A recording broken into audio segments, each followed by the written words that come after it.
My name is Eleanor, and at 67 years old, I never expected to be betrayed by my own daughter. 4 years I paid Stephanie's mortgage and bills, supporting her and my grandson Timothy through thick and thin. Family helps family, I always believed. Until one day, Timothy sent me a video that shattered my heart. There was my daughter calling me dead weight on her shoulders. I said nothing. I acted normal. Until the next payment was due. Before I tell you what happened next, let me know where you're watching from.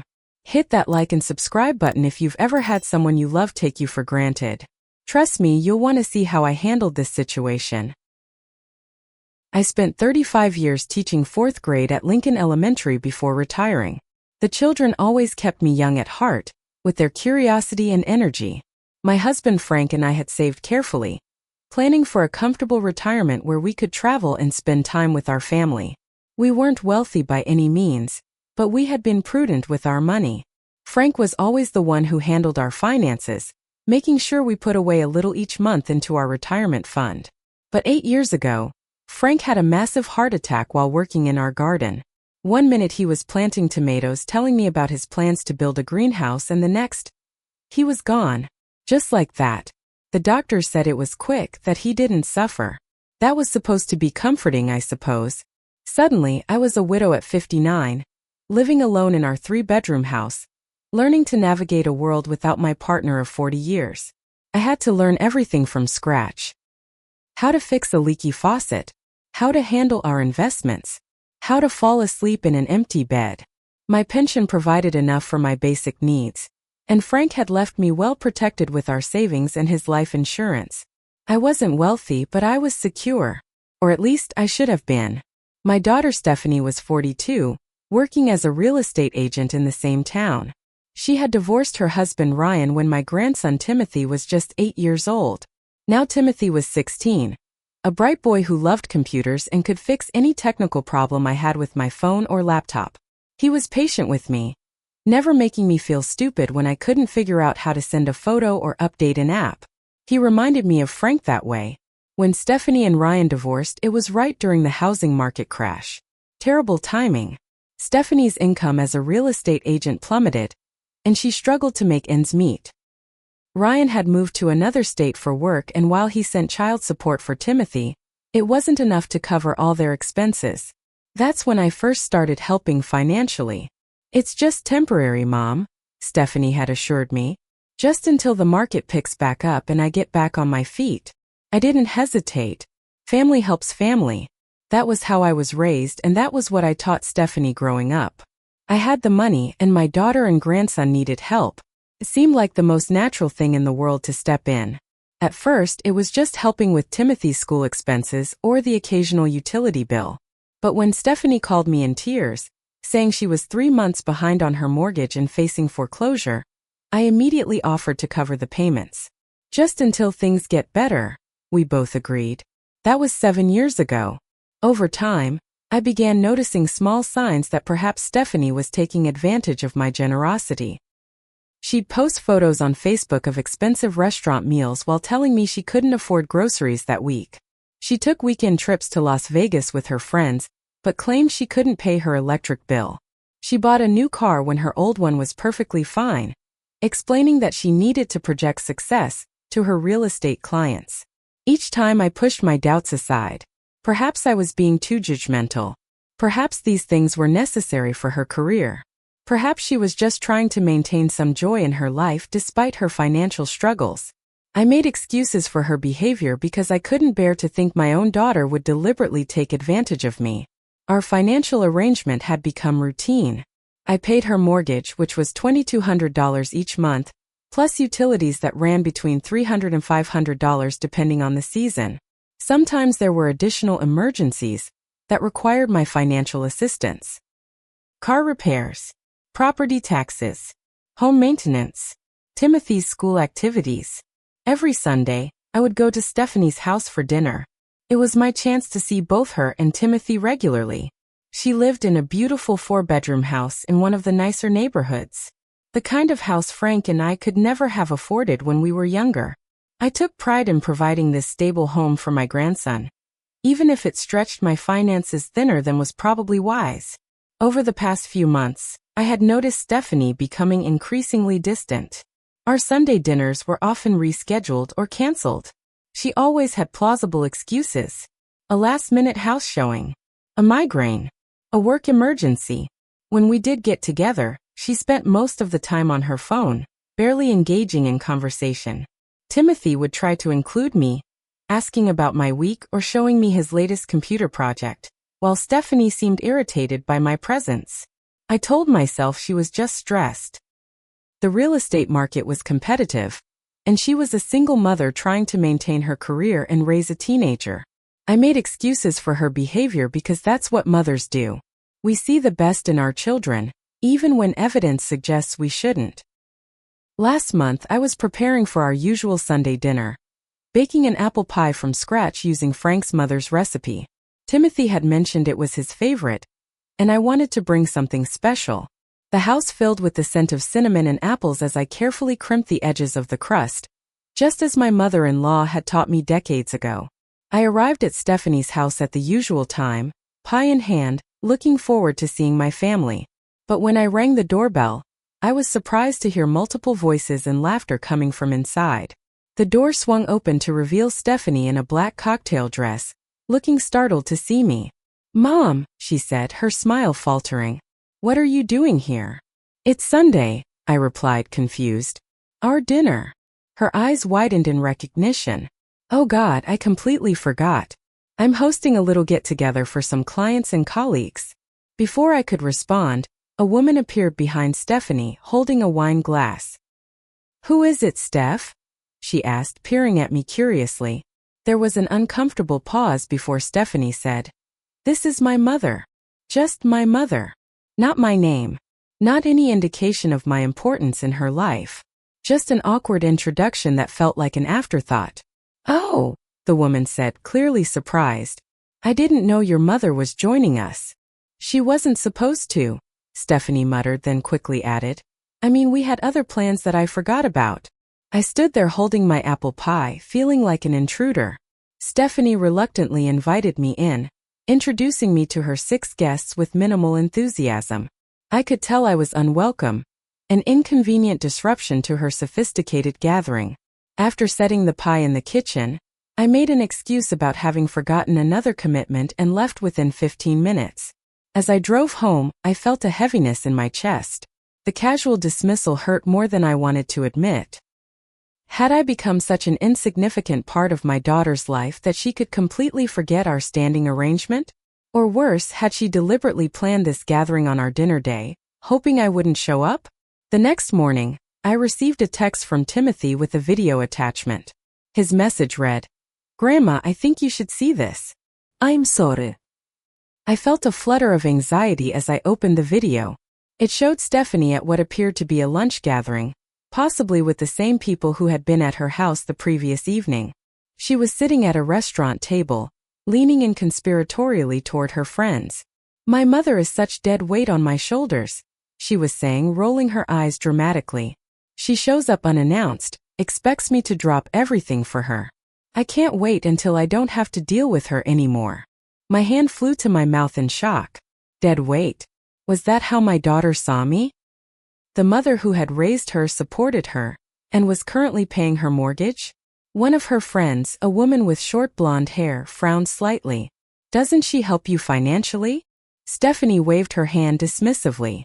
"That's the least she could do. It's not like she needs the money at her age. Besides, it's basically my inheritance anyway." My inheritance. As if I was already dead. As if my life savings existed solely for her benefit. My hands were shaking so badly I nearly dropped my phone. I had to pause the video and take several deep breaths before I could continue watching. The rest was more of the same. Stephanie complaining about my interference in her life, mocking my outdated clothes and technology struggles, laughing with her friends at my expense. I watched it again. And again. Each time noticing new painful details. The casual cruelty in her voice. The way her friends exchanged glances, some uncomfortable, others amused. The expensive jewelry on her wrist that I'd never seen before. The utter lack of respect or gratitude. I called Timothy immediately. "Grandma, I'm so sorry," he said before I could even speak. I found it when I was using Mom's computer to print something for school. She had uploaded it to save and share with someone.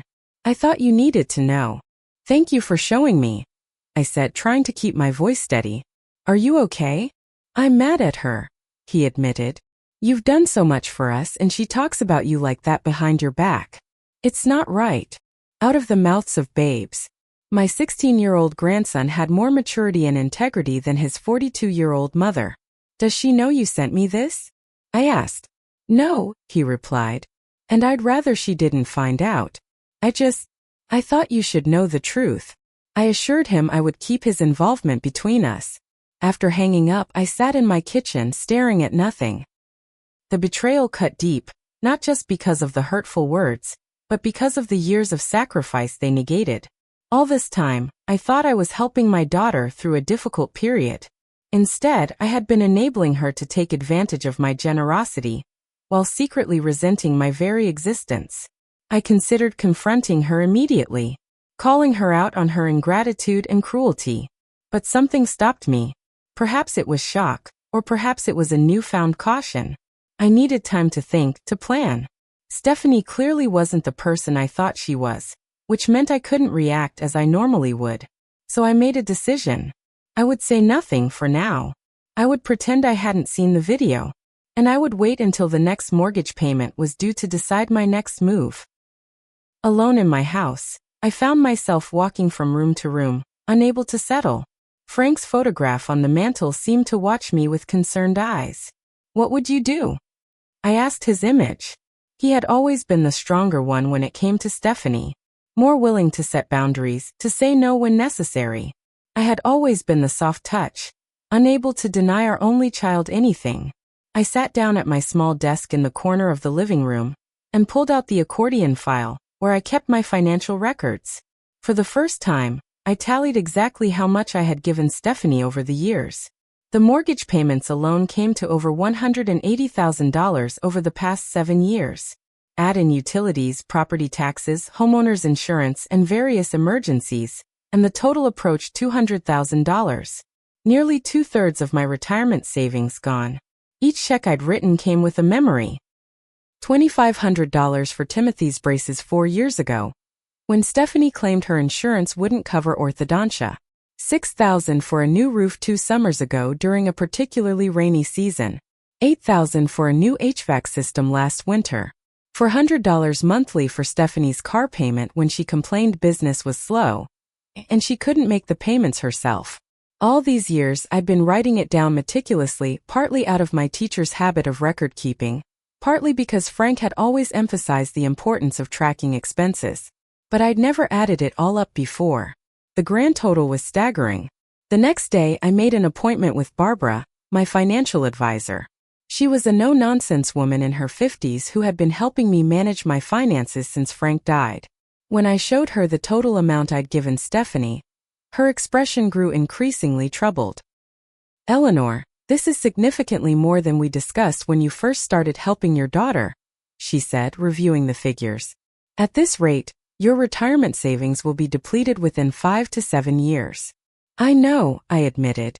It just happened so gradually. Barbara leaned forward, her expression serious. I need to be very clear with you. You're 73. Your pension covers your basic living expenses, but any major health issues or long-term care needs will require your savings. Money you've given to Stephanie is money that won't be there when you might need it most. Her words hit me hard. I'd been so focused on helping Stephanie that I hadn't considered the potential consequences for my own future. What should I do? I asked. That depends on what you want, Barbara replied. If you want to continue supporting your daughter at this level, we need to discuss downsizing your home and making other significant changes to your lifestyle. If you want to secure your own future, we need to establish boundaries around financial support. As I left Barbara's office, my phone rang. It was Stephanie. Hi, Mom, she said, her voice cheerful. Just checking in. How are you doing? I gripped the phone tightly, the video playing in my mind. How could she sound so normal, so caring when I now knew her true feelings? I'm fine, I managed to say. Great. Listen, the property tax bill came yesterday. It's $3,800 this year. Can you believe they raised it again? Anyway, I was hoping you could help with that. My commission check isn't coming until next month. Of course, I heard myself say the words automatic after so many years. I'll transfer the money tomorrow. You're the best, Mom. I don't know what I'd do without you. The irony of her statement wasn't lost on me. What she meant was she didn't know what she'd do without my money. After hanging up, I sat in my car in the parking lot, formulating a plan. I needed to approach this methodically the way Frank would have. I divided my strategy into 3 parts. First, I would secure my personal finances. Make sure Stephanie couldn't access any of my accounts or assets. Second, I would document all the financial support I had provided, creating a clear record of exactly what I had contributed to Stephanie's household over the years. Third, I would wait until the 15th of the month, when the mortgage payment was due. That would be the moment of truth. The thought of confrontation made my stomach churn. I had always avoided conflict, preferring peace to justice. But this wasn't just about the money. It was about respect, gratitude, and honesty. It was about teaching my daughter that relationships have to be reciprocal to be healthy. I called my friend Judith, whom I'd known since we taught together 30 years ago. After swearing her to secrecy, I told her everything, including my plan. It's about time, she said firmly. Eleanor, you've been Stephanie's ATM for years. I've bitten my tongue because it wasn't my place, but I've watched you drain your savings to fund her lifestyle, while she barely gives you the time of day. You think I'm doing the right thing? I asked, needing reassurance. I know you are, Judith replied. It's time to think about yourself now. With Judith's support bolstering my resolve, I finalized my plan. Part of me felt guilty, as if I were betraying my daughter. The other part, a stronger part that sounded suspiciously like Frank, reminded me that Stephanie had betrayed me first. All I was doing was protecting myself and, in a way, forcing Stephanie to become the independent adult she should have been years ago. That night, I slept better than I had since receiving the video. For the first time in years, I felt in control of my own life again. The next morning I drove to my bank. The same bank where I'd opened my first account with Frank 45 years ago, where we'd secured the mortgage for our modest home, where we'd set up Stephanie's college fund. The manager, Ronald, knew me by name and expressed concern when I requested a private meeting. Is everything all right, Mrs. Lawson? He asked as he ushered me into his office. I need to make some changes to my accounts, I explained. Years ago, I had added Stephanie as a joint account holder on my main checking account. It had seemed sensible at the time, a way for her to access funds if something happened to me. Now I realized it was a vulnerability. I'd like to remove my daughter as an authorized user on all my accounts, I said, surprised by the steadiness in my voice. Ronald nodded, not asking for explanations, for which I was grateful. We can certainly do that. I'll also suggest setting up new accounts with different account numbers, just to be safe. By the time I left the bank 2 hours later, I had a completely new checking account and savings account. My pension and Social Security would be redirected to the new account starting next month. I had withdrawn a reasonable amount of cash for immediate expenses. Most importantly, Stephanie no longer had access to any of my money beyond what I chose to give her. Next, I went home and began the process of documenting every cent I had given her over the years. Frank had taught me to keep meticulous records, a habit that now proved invaluable. I created a spreadsheet listing each payment, date, amount, and purpose. Mortgage payments, utility bills, property taxes, car payments, home repairs, Timothy's expenses, the random emergencies that seemed to occur whenever Stephanie wanted something she couldn't afford. The final tally was $215,342 over 7 years. Seeing it laid out so clearly was sobering. That money could have funded several comfortable years in a nice assisted living facility if I ever needed it. It could have paid for the river cruise through Europe that Frank and I had always dreamed about. It could have been Timothy's college fund. With the documentation complete, I contacted Alan Weiss, an attorney friend of Frank's who had helped with our wills years ago. I explained the situation and asked him to draft a formal letter detailing the financial support I had provided, making it clear these were gifts, not loans, but that no further financial assistance would be forthcoming. This is just to have a record, I explained, in case there are disagreements later. Ellen understood immediately. It's wise to document this, Eleanor. I've seen too many cases where family financial arrangements end badly because expectations weren't clear. Throughout all these preparations, I maintained normal contact with Stephanie. She texted occasionally, usually when she needed something. I responded as I always had, giving no indication that anything had changed. The following Sunday, I went to dinner at her house as usual. Timothy greeted me with a hug, his eyes questioning. I squeezed his hand reassuringly. Stephanie was in rare form, almost suspiciously cheerful, talking about her latest listings and a potential big commission. I'm thinking about renovating the kitchen, she mentioned casually over dessert. Nothing major, just new countertops and backsplash. What do you think? It's your house, I replied neutrally, noticing the gleaming new watch on her wrist and the designer label peeking out from her sweater collar.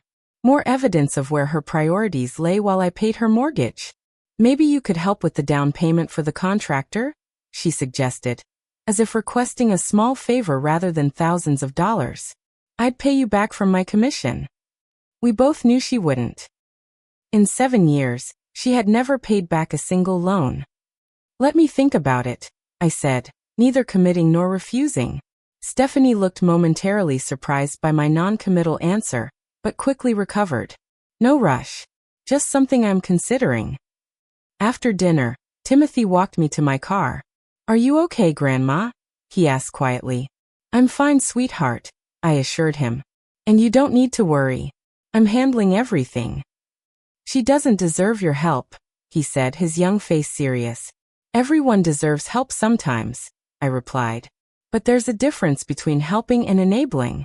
I'm just figuring out where that line is. As the mortgage due date approached, my anxiety increased. I had trouble sleeping, waking up at 3 or 4 in the morning, rehearsing what I would say to Stephanie. Part of me still wanted to believe there was some explanation, some misunderstanding. But the video evidence was clear. My daughter saw me as a burden, even as she happily accepted my financial support. The morning of the 15th arrived, and with it came a sense of calm resolve. Today was the day I would finally stand up for myself. Whatever happened next, I would face it with dignity. The 15th of the month dawned bright and clear. I went about my morning routine as usual, tending to my small garden, making a light breakfast, reading the newspaper.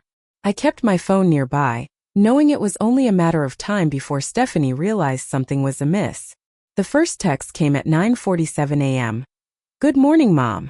Just a reminder about the mortgage payment today. Thanks in advance. I didn't respond. At 11:32 a.m., another message. Hi, Mom, just checking in. Did you get my text about the mortgage? Again, I chose not to reply. By 2:15 p.m., the messages became more urgent. Mom, is everything okay? I haven't heard from you all day. And at 3:28 p.m., Mom, please call me. The mortgage payment is due today, and they charge a late fee if it's not in by 5 o'clock.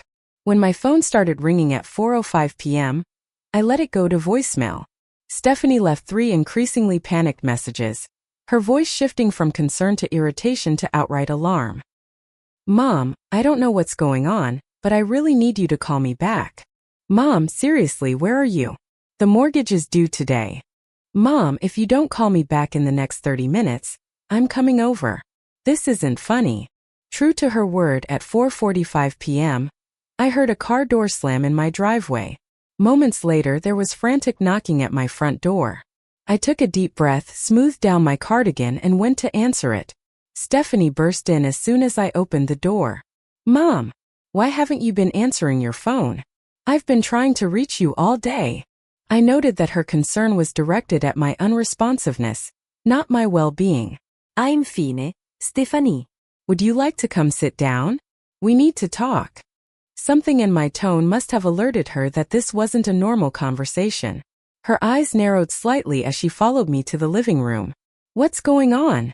She asked, her voice tentative. Is everything okay? Please sit, I said, gesturing to the sofa while I took Frank's old armchair across from her. Once she was seated, I picked up my tablet from the side table and tapped the screen a few times.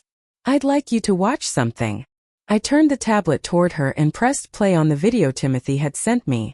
Stephanie's face went from confused to shocked to mortified as she watched herself calling me dead weight and dismissing my financial support as the least I could do. Where did you get that? She gasped when it finished. Does it matter? I asked calmly. It's not. I didn't. She sputtered. You're taking it completely out of context. It was just talk, Mom. You know how people say things they don't mean sometimes. Do they? I asked, setting the tablet aside. Because you seemed quite sincere. I was just venting, she protested. Everyone complains about their parents sometimes. It doesn't mean anything. I reached for the folder I had prepared and removed the spreadsheet detailing 7 years of financial support. Over the past 7 years, I have given you $215,342, I said, handing her the document. This breaks down all the payments: mortgage, utilities, car payments, home repairs, and so on. Stephanie stared at the paper, her face pale. Why are you showing me this?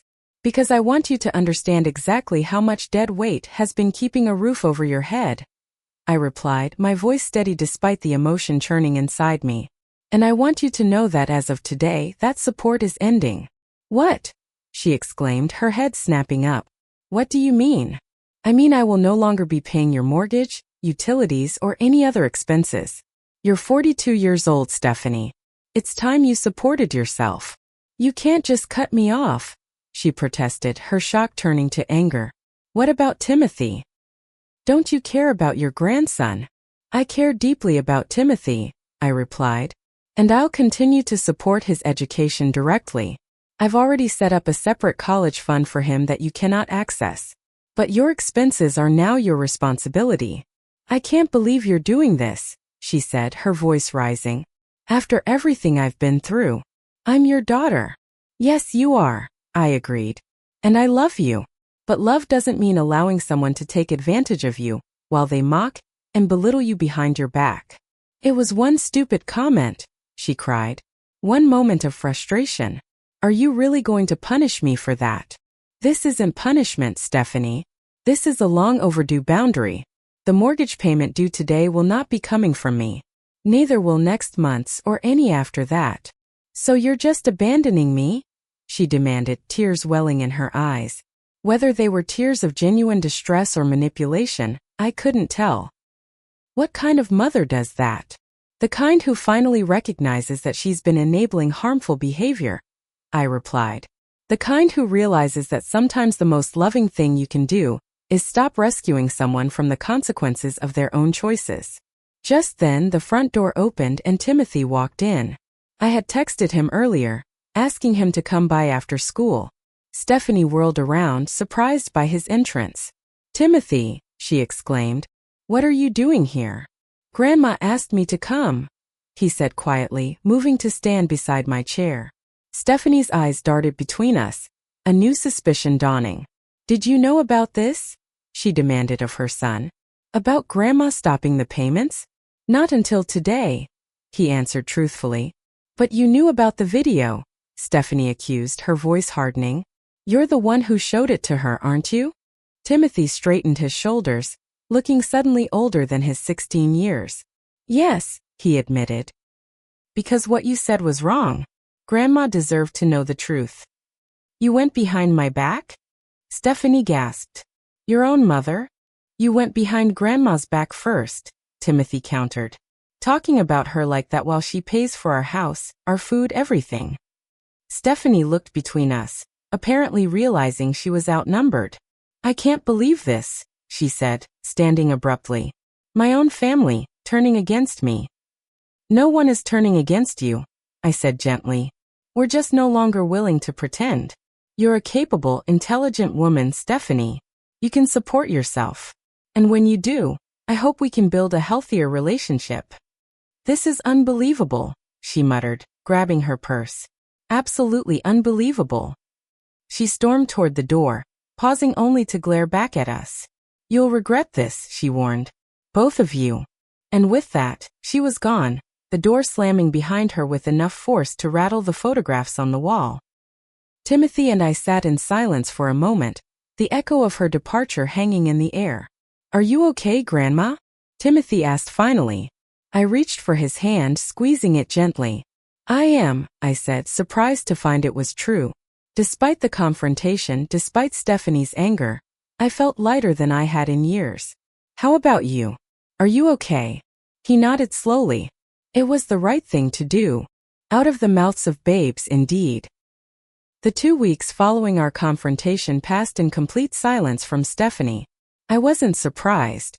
My daughter had never handled criticism well, always preferring to retreat and lick her wounds rather than face uncomfortable truths. Timothy kept me updated, assuring me he was fine and that his mother was stressed but dealing with it. I experienced a roller coaster of emotions during those weeks. Relief that I had finally stood up for myself. Guilt that I might have been too harsh. Uncertainty about the future of our relationship. Fear that Stephanie might never forgive me. Hope that this difficult moment might eventually lead to something better. I busied myself with small projects around the house that I had been putting off. Sorting through Frank's old books. Reorganizing my sewing supplies. Planting new flowers in the garden beds. Simple tasks that gave me a sense of accomplishment and control. 16 days after our confrontation, I received a call from a woman named Amanda, who introduced herself as Stephanie's friend.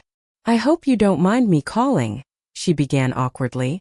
"Stephanie gave me your number. She's been going through a really tough time, and I thought maybe if I explained the situation, you might reconsider your decision." "What decision would that be?" I asked, though I knew perfectly well what she meant. "About not helping with her mortgage anymore," Amanda clarified. "She's really struggling to make the payments, and with her commission structure, it's hard to plan month to month."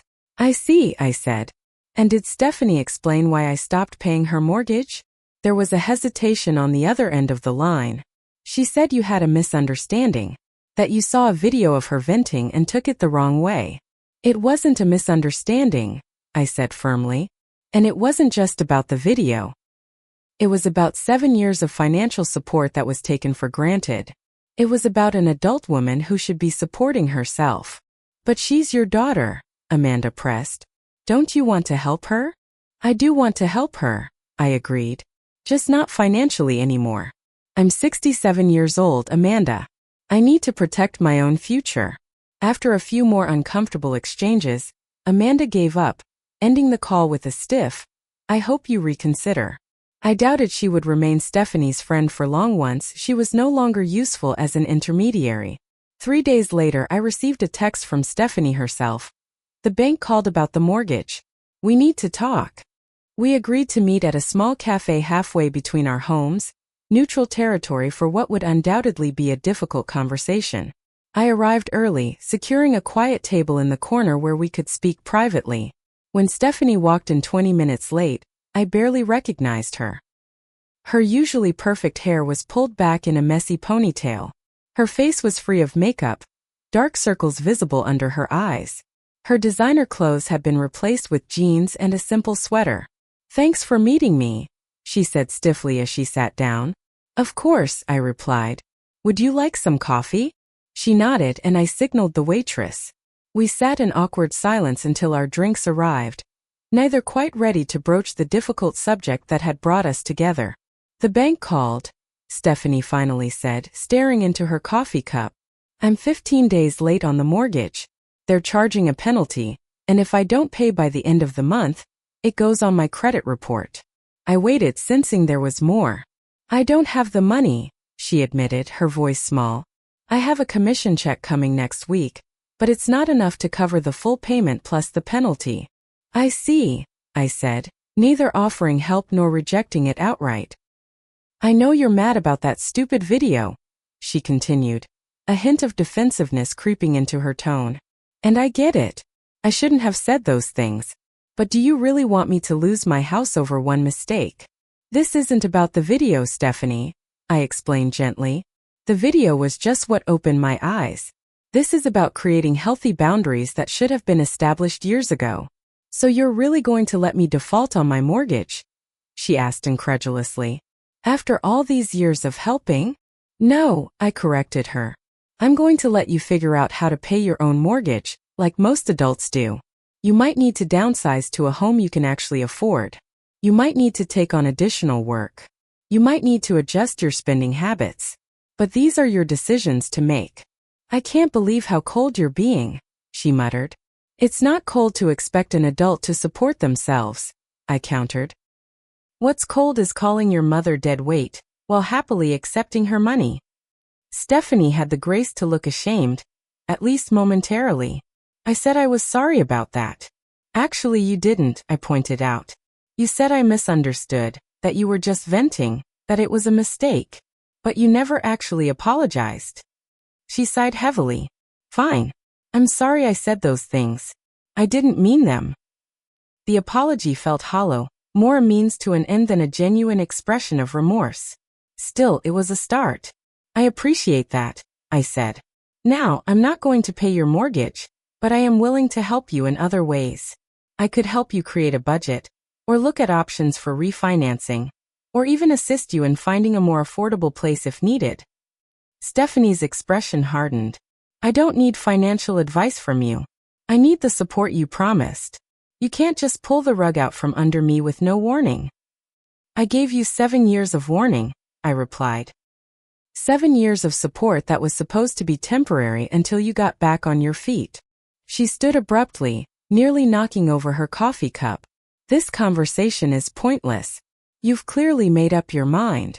Stephanie, please. I began, but she was already walking away, leaving me alone at the table with 2 half-empty coffee cups and a heart full of mixed emotions. Another month passed with minimal contact. Timothy visited regularly, providing updates on their situation. Stephanie had managed to make the mortgage payment by taking a cash advance on her credit card, a short-term solution that created longer-term problems.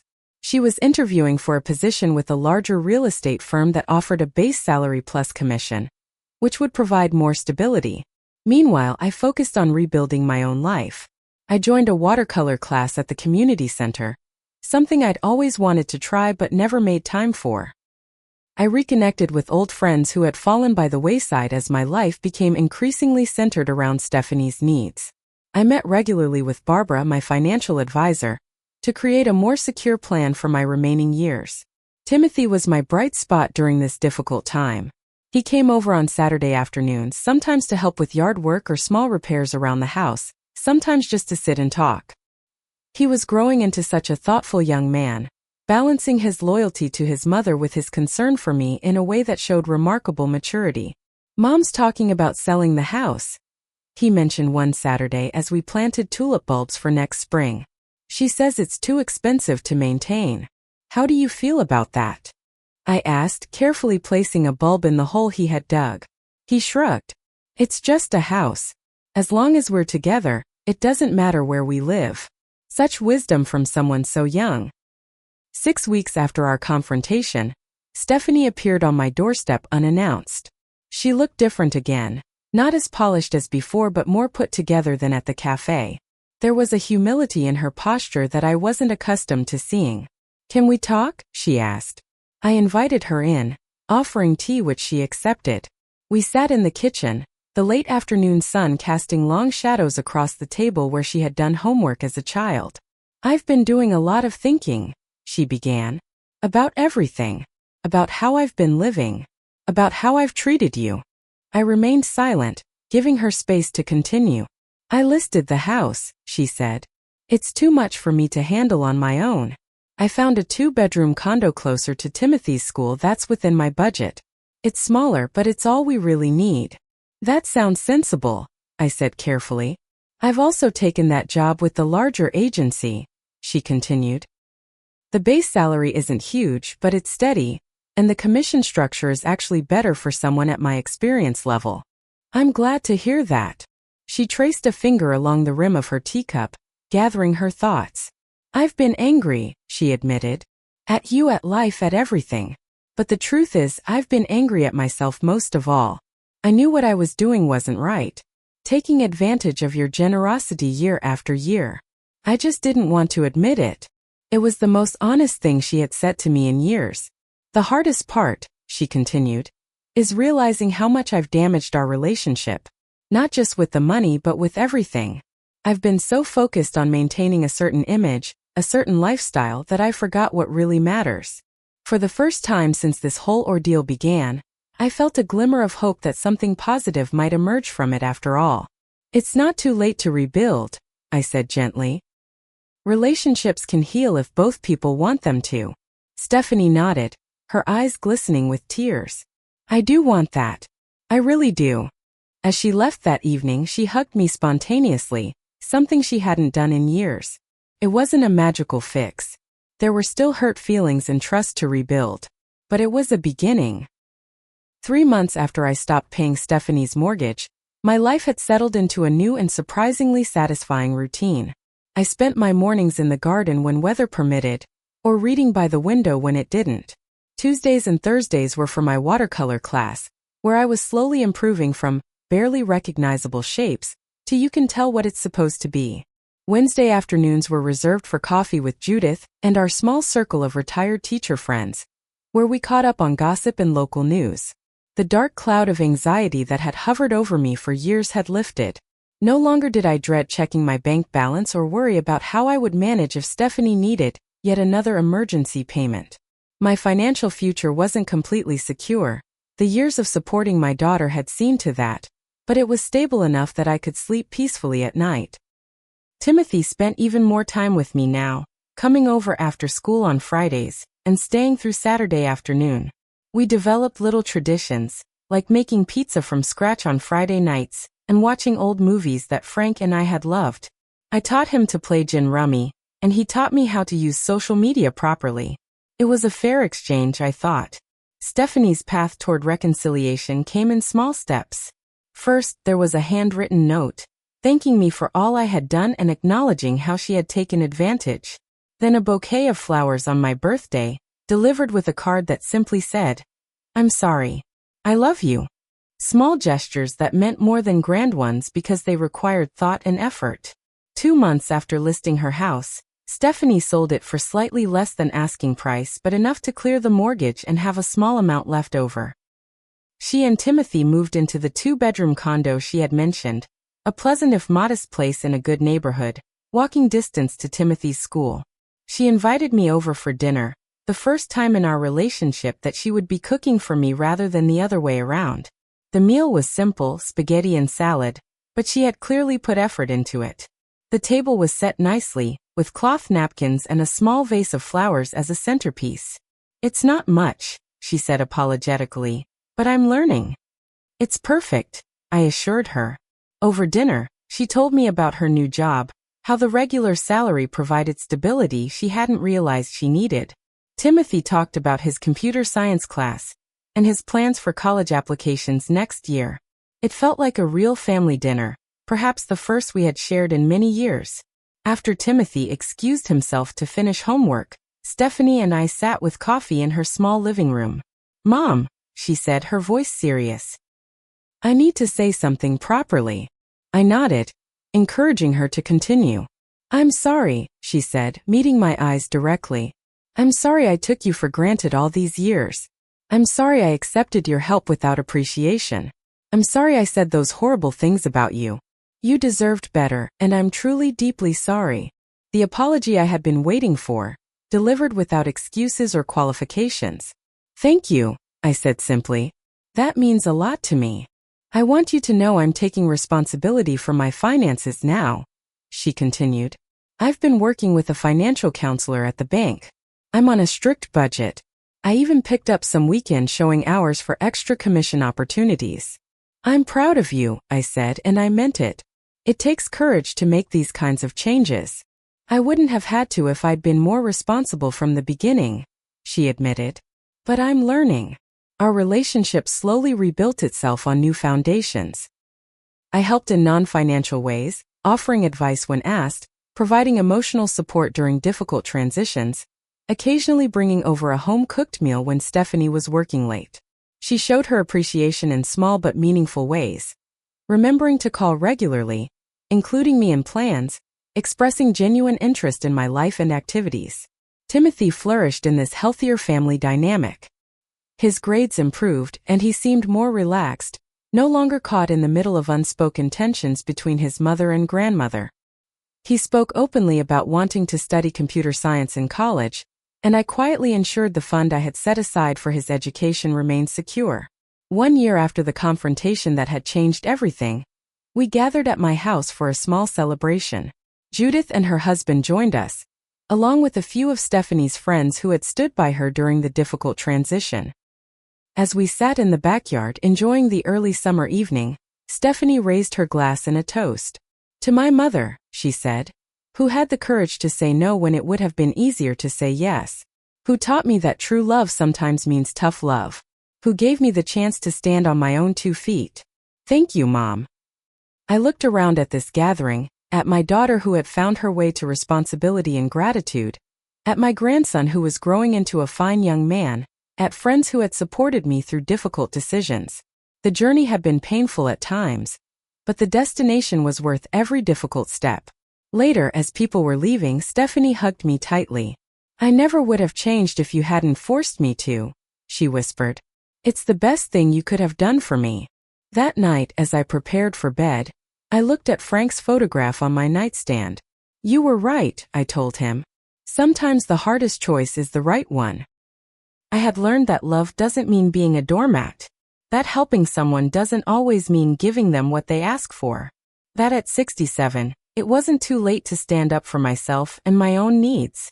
Most importantly, I had learned that relationships built on honesty and mutual respect, though sometimes more difficult to maintain, are infinitely more valuable than those built on dependency and obligation. Have you ever had to make a difficult decision that ultimately strengthened a relationship? I'd love to hear your stories in the comments below. And if this story resonated with you, please like, subscribe, and share with someone who might need to hear it. Remember, it's never too late to set healthy boundaries and prioritize your own well-being. Thank you for listening, and I wish you the courage to make those tough choices when necessary. Your future self will thank you for it.